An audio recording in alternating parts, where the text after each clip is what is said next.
Hello class 10th। आज हम हमारा लास्ट चैप्टर स्टार्ट करने वाले हैं।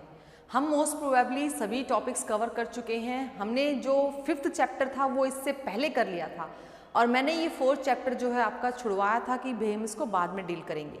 तो आज हम अपना 4th चैप्टर जिसका नाम कार्बन एंड इट्स कंपाउंड है स्टार्ट करने वाले हैं। ठीक है, सबसे पहले टॉपिक्स को देखते हैं कि ये टॉपिक्स कौन कौन से हैं जो हमें डील करने हैं और कौन कौन से टॉपिक्स जो सीबीएसई ने इस चैप्टर में से हटा दिए हैं जिनको हमें इस साल नहीं पढ़ना। ठीक है, तो बेटा कार्बन एंड इट्स कंपाउंड एक बहुत ही इंपॉर्टेंट चैप्टर रहा है। ये हमारे लिए आगे प्रीवियस यानी कि आप जब बड़ी क्लासेस में जाएंगे, +1 में जाएंगे, +2 में जाएंगे, तो जो ऑर्गेनिक केमिस्ट्री कहलाती है उसका बेस है। यहाँ से ही ऑर्गेनिक केमिस्ट्री की शुरुआत होती है, या यूँ लगा लीजिए ऑर्गेनिक केमिस्ट्री टिकी किस पर है, कार्बन और उसके कंपाउंड्स पर। तो एक बार पढ़ते हैं, देखते हैं कि हमें कौन कौन से टॉपिक इस साल हमें 10th क्लास में पढ़ने हैं और कौन कौन से टॉपिक जो है सीबीएसई ने डिलीट कर दिए हैं। हमारे टॉपिक्स हैं, पहला टॉपिक है कोवेलेंट बॉन्डिंग, ठीक है, versatile nature of carbon and allotropes of carbon. बेटा ये हमें पढ़ना है, ये तीनों ही टॉपिक हमें पढ़ने हैं, ये सीबीएसई ने अभी सिलेबस में रखे हैं। बेटा hydrocarbons, functional groups, homologous series, nomenclature of organic compounds, बेटा ये टॉपिक्स हमें नहीं करने, ये सीबीएसई ने डिलीट कर दिए हैं। Chemical properties of some important compounds, important compounds में से बेटा सिर्फ यूज एंड प्रॉपर्टीज को डिलीट किया गया है। हम देखेंगे इसमें क्या करने लायक है तो हम इसको करेंगे, मोस्ट प्रोबेबली आपको ये बातें बताई जाएंगी। And the last topic is soap and detergents, बेटा ये टॉपिक भी सीबीएसई ने नहीं रखा। तो इस चैप्टर में मोस्ट प्रोबेबली सिर्फ यही 3 टॉपिक हमें करने हैं। बहुत ही छोटे छोटे टॉपिक हैं, बहुत ही ईजी टॉपिक हैं। इसमें सबसे ज़्यादा इंपॉर्टेंट टॉपिक जो है वो है कोवेलेंट बॉन्डिंग, जिसके बारे में हमें सबसे ज़्यादा आना चाहिए। हम इस चैप्टर में यही सबसे पहले शुरुआत में पढ़ने वाले हैं। तो हम इस चैप्टर की शुरुआत करते हैं हमारे नेक्स्ट टॉपिक से, कोवेलेंट बॉन्डिंग से। बेटा इस चैप्टर को आप आसानी से कर सकते हो, समझ सकते हो, ज़्यादा कुछ बर्डन है नहीं।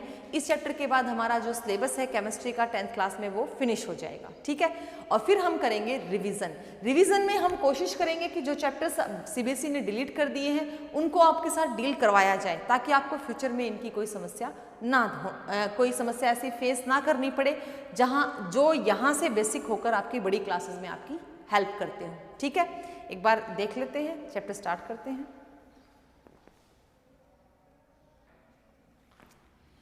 बेटा इस चैप्टर में हम कार्बन के बारे में पढ़ेंगे। क्यों पढ़ेंगे? आपने इससे पहले चैप्टर यानी कि चैप्टर 3rd में आपने मेटल्स और नॉन मेटल्स के बारे में पढ़ा था। ठीक है, तो आज जो हम पढ़ने वाले हैं वो पहला नॉन मेटल है। नॉन मेटल कौन? कार्बन। कार्बन का एटॉमिक नंबर कितना होता है? 6 होता है और मास कितना होता है? 12 होता है।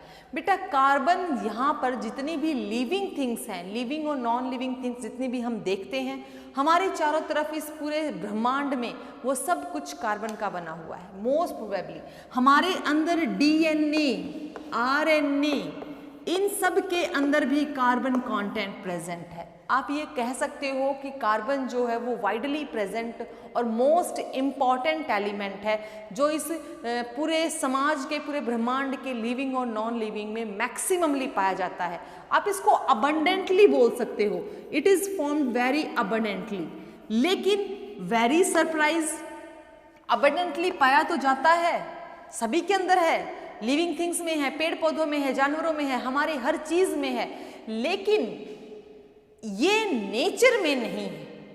अगर हम नेचर की बात करें तो 0.02% ही कार्बन जो है वो हमें किसी सोर्स के जरिए मिलता है। सोर्स भी कौन कौन से हो सकते हैं? हाइड्रोजन कार्बोनेट हो सकता है, हाइड्रोजन कार्बोनेट हो सकता है, कार्बोनेट्स हो सकते हैं, कार्बोनेट्स हो सकते हैं। इन सोर्स के जरिए हमें कार्बन मिलता है। कोल होता है, कोल यानी कि कोयला, पेट्रोलियम है, पेट्रोलियम प्रोडक्ट्स हैं, इन सब के जरिए भी हमें कार्बन मिलता है। कार्बन जो है वो कार्बो शब्द से आया है, कार्बो। कार्बो का मतलब होता है कोल, कोल यानी कि कोयला, यानी कि जो हम कोयले की फॉर्म में देखते हैं वो प्योर कार्बन है और कार्बो शब्द कोयले को रिप्रेजेंट कर रहा है, कोल को रिप्रेजेंट कर रहा है। तो नेचर में हमें कार्बन इन से ही मोस्ट प्रोबेबली मिलता है। तो अबंडेंटली तो हम कह नहीं सकते, अबंडेंटली इसलिए कहा जा रहा है क्योंकि ये हर एक चीज में, हर एक लिविंग थिंग में, हर एक नॉन लिविंग थिंग में किसी न किसी रूप में प्रेजेंट है। इसके बहुत सारे कंपाउंड्स बनते हैं, इसके कंपाउंड्स के नंबर बहुत ज़्यादा है। इसका कुछ कारण है कि ये इस तरीके से बहुत सारे कंपाउंड बना पाता है। हमें एनवायरनमेंट में ये 0.03% मिलता है बेटा CO2 गैस के जरिए, कार्बन डाइऑक्साइड गैस के जरिए। कार्बन डाइऑक्साइड गैस से हमें कार्बन 0.03% ही मिलता है। देखिए एनवायरनमेंट में पाने की परसेंटेज तो बहुत कम है, लेकिन फिर भी हम कार्बन को अबंडेंटली बोल रहे हैं क्योंकि ये सब कुछ इसके नेचर के कारण है। इसका जो नेचर है वो बहुत ही अनोखा है, बहुत ही वर्सेटाइल है। अपने अलग अनोखे नेचर के कारण ये बहुत सारे कंपाउंड बना सकता है। अलग और अनोखा नेचर क्यों है?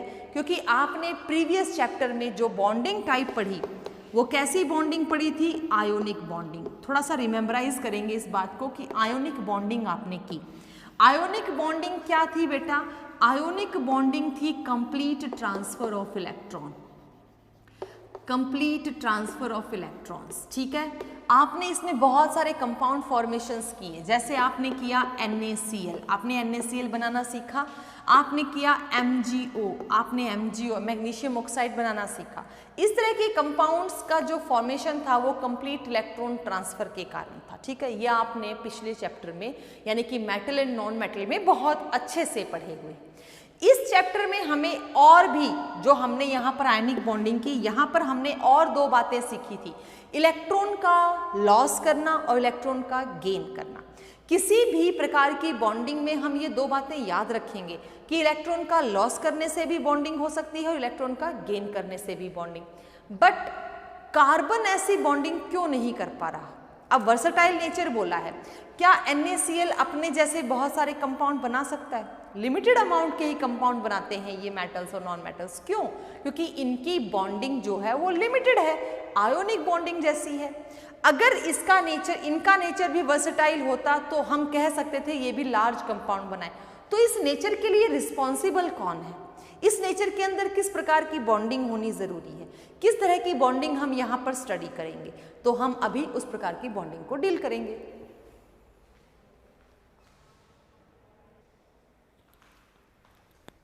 तो कार्बन अपने इस अनोखे नेचर के कारण बहुत सारे कंपाउंड बनाता है, लेकिन वो कंपाउंड कैसे बनाता है, कंपाउंड क्यों बनाता है, इसके लिए हम सबसे पहले जो बॉन्डिंग करने जाएंगे वो पढ़ेंगे कोवेलेंट बॉन्डिंग। इससे पहले मैंने आपसे कहा था कि आयोनिक बॉन्डिंग क्या होती है। मैंने आयोनिक बॉन्डिंग की प्रॉपर्टीज भी आपके साथ डिस्कस की हुई हैं। आयोनिक बॉन्डिंग के लिए हमें किस प्रकार के एलिमेंट्स चाहिए होते हैं, या तो वो इलेक्ट्रॉन का लॉस करना जानते हो या इलेक्ट्रॉन का गेन। एक बार कार्बन पर नजर डालेंगे, ठीक है, कार्बन पर नजर डालेंगे तो हमारे पास कार्बन के पास 6 इलेक्ट्रॉन्स होते हैं। ये इसका एटॉमिक मास है। बेटा हम इसका डिस्ट्रीब्यूशन करते हैं, डिस्ट्रीब्यूशन किया मैंने। इसके वैलेंस शेल में कितने इलेक्ट्रॉन हैं? इसके वैलेंस शेल में है बेटा 4 इलेक्ट्रॉन। इस बात को ध्यान दीजिएगा कि हम कोवेलेंट बॉन्डिंग क्यों करना पसंद कर रहे हैं।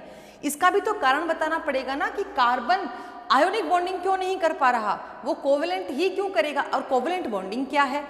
अब कार्बन को अपने आप को स्टेबल करना है। स्टेबिलिटी का मतलब आप समझते हैं कि इसे क्या कंप्लीट करना है, इसे ऑक्टेट कंप्लीट करना है। अब कार्बन को ऑक्टेट कंप्लीट करना है तो ये ऐसा क्या करे कि इसका ऑक्टेट कंप्लीट हो जाए। देखिए इसकी वैलेंस शेल में 4 इलेक्ट्रॉन है, ये क्या करे कि 8 हो जाए। या तो वो 4 इलेक्ट्रॉन किसी से ले ले, it means it gains 4 electron. Suppose ये गेन करता है, इफ इट गेन्स, अगर ये गेन करता है, ठीक है, अगर ये गेन कर लेता है, इफ इट गेन्स, तो क्या होगा। अब एक कमरा इतना छोटा जिसमें कि 4 आदमी आराम से रह रहे हैं, बिल्कुल आराम से रह रहे हैं, कोई खींचातानी नहीं, उनके रहने के लिए स्पेस काफी है, ठीक है।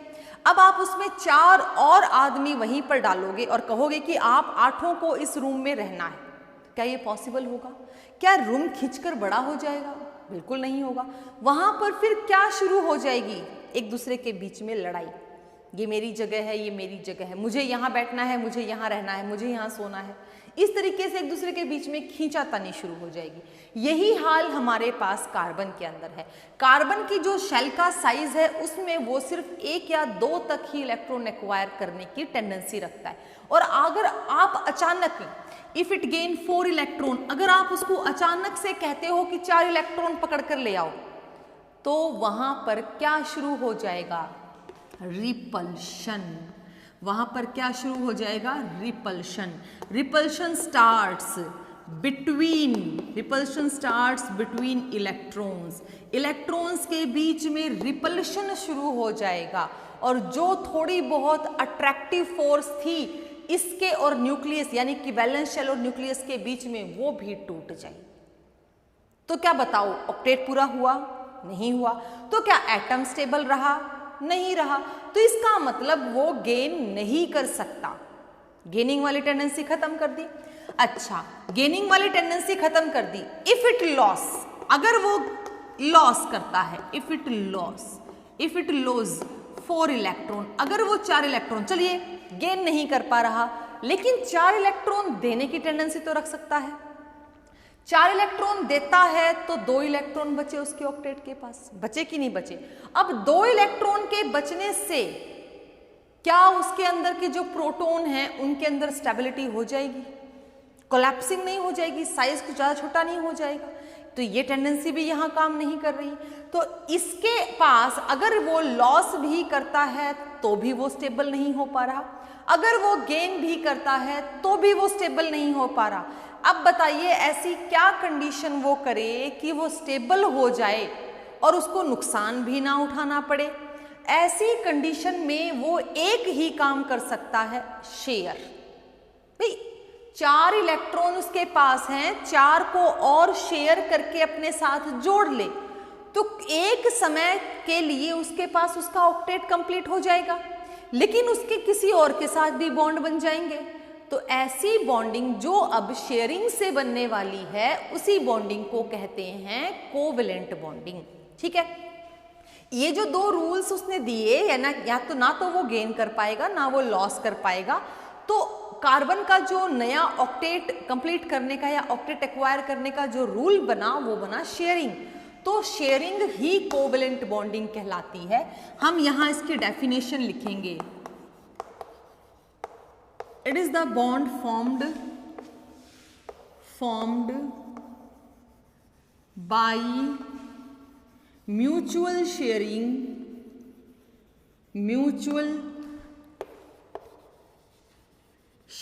of electrons between two atoms, so as each atom acquire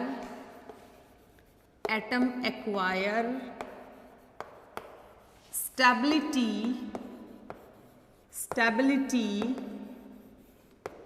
each atom acquires stability by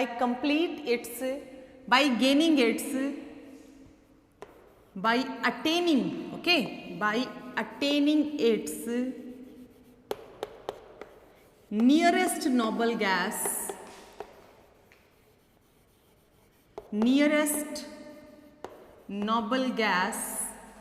configuration। ठीक है, ये बात समझ में आ रही है ना आपको कि वो ना तो लॉस कर पाएगा ना वो गेन कर पाएगा, वो क्या करेगा? वो शेयरिंग करेगा। And the compounds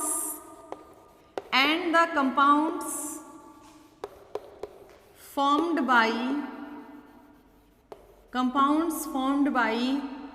such bonding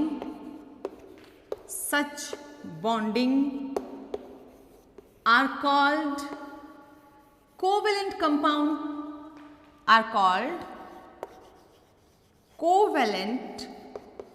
compounds। ऐसी बॉन्डिंग से जो कंपाउंड्स बनेंगे उन्हीं को कहा जाएगा कोवेलेंट कंपाउंड्स।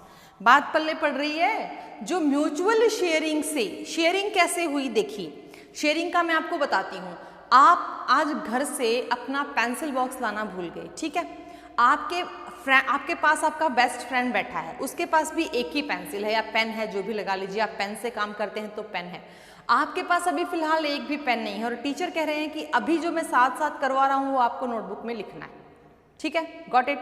अब आप क्या करोगे, साथ साथ तो लिख नहीं सकते क्योंकि आपके पास पेन नहीं और आपके फ्रेंड्स के पास भी पेन नहीं है, सबके पास सिंगल सिंगल पेन है। ऐसी कंडीशन में आपका जो साथी है, जो बिल्कुल आपके साथ बैठा हुआ है, वो आपको आपका पेन शेयर करने के लिए बोलता है, कहता है आप 2 लाइन लिख लीजिए, फिर मुझे रिटर्न कर दीजिएगा, फिर मैं 2 लाइन लिख लूंगा, फिर आप 2 लाइन लिखेंगे, फिर मैं 2 लाइन लिखूंगा। इस तरीके से हम म्यूचुअली एक दूसरे के साथ बातें करते हुए, शेयर करते हुए, पेन की शेयरिंग करते हुए काम कंप्लीट कर लेंगे। इस तरीके को बोलते हैं शेयरिंग। या फिर आप अपने पीयर ग्रुप में बैठे हैं, कोई बच्चा आपका जो फ्रेंड है, अच्छा फ्रेंड है या नहीं है, जैसा भी फ्रेंड है, आज वो लंच बॉक्स नहीं लाता, लंच टाइम है, लंच बॉक्स नहीं लाता, उसको भूख बहुत जोर से लगी है, लेकिन वो आपसे मांग भी नहीं सकता, किसी से मांग कर भी कुछ खा नहीं सकता, स्कूल कैंपस में कैंटीन नहीं है। ऐसी स्थिति में वो क्या करेगा, आप सभी बच्चे उसके साथ क्या करोगे, अपना टिफिन शेयर करोगे। भाई चलो, एक चपाती लाया हूँ, हाफ आप खाओ, हाफ मैं खाऊंगा। दूसरा बच्चा बोलता है मैं थोड़े से राइस लाया हूँ, हाफ आप खाओ, हाफ मैं खाऊंगा। इस तरीके से आप शेयर करके उसको खाना खिलाते हो, दैट्स इट। उसका भी पेट भर जाता है और आपको भी भूख नहीं महसूस होती। दोनों मिलकर अपना खाना आराम से खाते हो, अपना काम आराम से कर पाते हो, यही तो है शेयरिंग। यहाँ पर भी ऐसा ही है, मतलब कंप्लीटली हमें कुछ नहीं देना, हमें अपना तो अपने पास रखना है, दूसरे के साथ मिलकर काम करना है। मिलकर काम करते हैं तो उसी चीज को हम शेयरिंग कहते हैं और उसको एक पर्टिकुलर नाम दिया गया है, कोवेलेंट। अगर हम किसी से बात कर रहे हैं, किसी की मदद कर रहे हैं, हेल्प कर रहे हैं, तो वो हमारे जानकार बन जाते हैं, यानी उनके बीच में और हमारे बीच में एक बॉन्ड बन जाता है। तो उस तरीके को बोलते हैं बॉन्डिंग। बॉन्डिंग का मतलब होता है किसी मजबूत गहरे रिश्ते की शुरुआत, इट मीन्स अ बॉन्ड। तो covalent bond is formed by the mutual sharing of electron between 2 atom. 2 atoms के बीच में म्यूचुअल शेयरिंग का ही रिजल्ट कोवेलेंट बॉन्डिंग होता है और ऐसे जो कंपाउंड्स बनते हैं उन्हीं को कोवेलेंट कंपाउंड्स कहते हैं। अब हम एक एक करके इनकी प्रॉपर्टीज देखेंगे, कोवेलेंट कंपाउंड्स की प्रॉपर्टीज के बाद हम इनकी फॉर्मेशन सीखेंगे, ठीक है। हाँ बेटा, हम कोवेलेंट बॉन्डिंग और कोवेलेंट कंपाउंड्स के बारे में बात कर रहे थे, तो चलिए अब देखते हैं properties of covalent compound. Covalent compound कौन कौन से होंगे, कैसे होंगे, कौन कौन से बनाए जाएंगे, कैसे बनाए जाएंगे, ये अभी हम इसके बाद सीखेंगे। पहले हम ये देखते हैं कि कोवेलेंट कंपाउंड कैसे होने चाहिए। जैसे पिछले चैप्टर में मेटल नॉन मेटल में आयोनिक कंपाउंड्स की हमने प्रॉपर्टीज डिस्कस की थी, वैसे ही हम यहाँ पर कोवेलेंट कंपाउंड्स की प्रॉपर्टी डिस्कस करने वाले। यानी अगर मैं पर्टिकुलरली किसी को कोवेलेंट कंपाउंड कहूँ तो उसमें क्या खास बात होनी चाहिए, ठीक है। सबसे पहला, physical state. Covalent compound physically कैसे अपीयर होते हैं। हमारे पास 3 स्टेट्स ऑफ मैटर हैं, सॉलिड, लिक्विड, गैस। जैसे आयनिक कंपाउंड मोस्टली सॉलिड है, मोस्टली क्या होते ही सॉलिड है, वो आयनिक कंडीशंस में अपना काम करते हैं। तो ये सॉलिड, लिक्विड और गैस तीनों स्टेट्स में पाए जा सकते। यही खास बात है कोवेलेंट कंपाउंड की। जैसे Cl2 गैस होती है, Br2 लिक्विड होता है और आयोडीन के क्रिस्टल्स होते हैं, यानी कि वो सॉलिड होता है तीनों नॉन मेटल, तीनों ही आपस में कोवेलेंटली बॉन्डेड हैं और तीनों ही अपने लिए जो कंपाउंड बना रहे हैं वो कोवेलेंट कंपाउंड है। लेकिन तीनों के स्टेट्स ऑफ मैटर में कितना डिफरेंस है। तो ये जरूरी नहीं है कि कोवेलेंट कंपाउंड लिक्विड ही होंगे या फिर गैस ही होंगे या फिर सॉलिड ही होंगे। It may be solid, liquid और गैस। वो सॉलिड भी हो सकते हैं, लिक्विड भी हो सकते हैं और गैस भी। मेल्टिंग एंड बॉइलिंग पॉइंट, इनके बीच में फोर्स ऑफ अट्रैक्शन बहुत कमजोर होता है। ये कोवेलेंट कंपाउंड के लिए बात आप याद रखिएगा, कोवेलेंट कंपाउंड्स के बीच में वीक फोर्स ऑफ अट्रैक्शन होता है। अब कोई चीज बहुत कमजोर जुड़ी होगी तो हम उसको आसानी से तोड़ पाएंगे। सपोज ये जो चॉक होल्डर है ये बहुत ही हल्का और सॉफ्ट होता तो मैं इसको आसानी से ब्रेक कर देती, बट ये थोड़ा सा हार्ड है तो मुझे ब्रेक करने के लिए ज्यादा ताकत लगानी पड़ेगी। आपके पास कोई सॉफ्ट चीज़ आप ऐसे टिक करते हो टूट जाती है, और एक बहुत हार्ड चीज़ में पूरा प्रेशर लगाते हो, ज़्यादा टाइम लगता है, ज़्यादा मुश्किल से टूटता है। तो कोई चीज़ जब दूर दूर होगी, जिनके बीच में फोर्स ऑफ अट्रैक्शन कमज़ोर होगा, एक दूसरे को अट्रैक्ट नहीं कर रहे होंगे, तो उनको ब्रेक करना भी बहुत आसान है। बहुत आसान है, इसलिए उनका मेल्टिंग और बॉइलिंग पॉइंट भी क्या रहेगा, कमजोर यानी कि लो। तो इनका मेल्टिंग एंड बॉइलिंग पॉइंट कम है क्योंकि इनके बीच में इंटरमोलिकुलर फोर्स ऑफ अट्रैक्शन क्या है, कमजोर, वीक। सॉल्युबिलिटी के लिए आयनिक कंपाउंड्स में हमने एक बात कही थी, लाइक डिसॉल्व्स लाइक, जो जैसा है वो उस जैसे में ही घुल पाता है। आयनिक कंपाउंड मोस्टली पोलर होते हैं तो उनको घोलने का जो सॉल्वेंट है वो वाटर यानी कि पोलर सॉल्वेंट है। बेटा जो कोवेलेंट कंपाउंड हैं वो मोस्टली नॉन पोलर कंपाउंड्स होते हैं। अब नॉन पोलर और पोलर क्या होते हैं? पोलर कंपाउंड्स वो होते हैं जिनके दोनों सिरों पर चार्ज हो, नॉन पोलर वो कंपाउंड्स होते हैं जिनके सिरे पर चार्ज नहीं होता। ये मैं आपको समझाऊंगी जब मैं फॉर्मेशन ऑफ कोवेलेंट कंपाउंड करवाऊंगी। कह रहे हैं कि अगर नॉन पोलर हैं तो ये कैसे सॉल्वेंट में डिसॉल्व होंगे? नॉन पोलर सॉल्वेंट्स में ही डिसॉल्व होंगे। लाइक डिसॉल्व्स लाइक, याद रखिएगा ये पानी में नहीं घुलेंगे क्योंकि पानी क्या है, पोलर। ठीक है, अब नॉन पोलर सॉल्वेंट कौन कौन हो सकते हैं? पेट्रोल हो सकता है, बेंजीन हो सकती है, अल्कोहल हो सकते हैं, क्लोरोफॉर्म हो सकते हैं। इन सबको आप ऑर्गेनिक सॉल्वेंट्स भी कहते हैं, राइट। फिर है इलेक्ट्रिकल कंडक्टिविटी। बेटा इसमें मूवमेंट के लिए ना तो इलेक्ट्रॉन्स फ्री होते हैं ना आयंस की फॉर्मेशन होती है। सो नॉन जो आपके कोवेलेंट कंपाउंड्स हैं ये बैड कंडक्टर होते हैं, एक्सेप्ट ग्रेफाइट। ग्रेफाइट में एक इलेक्ट्रॉन फ्री होता है क्योंकि लेयरी स्ट्रक्चर होता है। ये मैं आपको करवाऊंगी कि ग्रेफाइट कैसे है। ग्रेफाइट की हम फॉर्म पढ़ेंगे जब एलोट्रॉप्स ऑफ कार्बन पढ़ेंगे। तो ये कह रहा है कि बैड कंडक्टर है क्योंकि यहाँ पर मूवमेंट ऑफ इलेक्ट्रॉन्स नहीं होती, इसलिए ये कंडक्शन भी नहीं करती। नेचर ऑफ रिएक्शन, जैसे आयनिक कंपाउंड्स का नेचर आयोनिक रिएक्शंस का था तो इनका नेचर मॉलिक्यूलर रिएक्शंस का है और ये मॉलिक्यूलर रिएक्शन बहुत धीरे धीरे होती हैं।